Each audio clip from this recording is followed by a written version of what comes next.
Isabaw mo sa kanin ang ihi ng kambing. Sige, magsabunutan kayo dyan. Oh.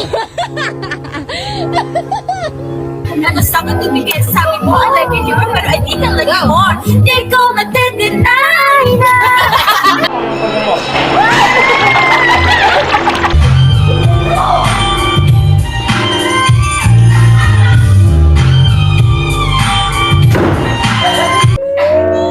Ang baho.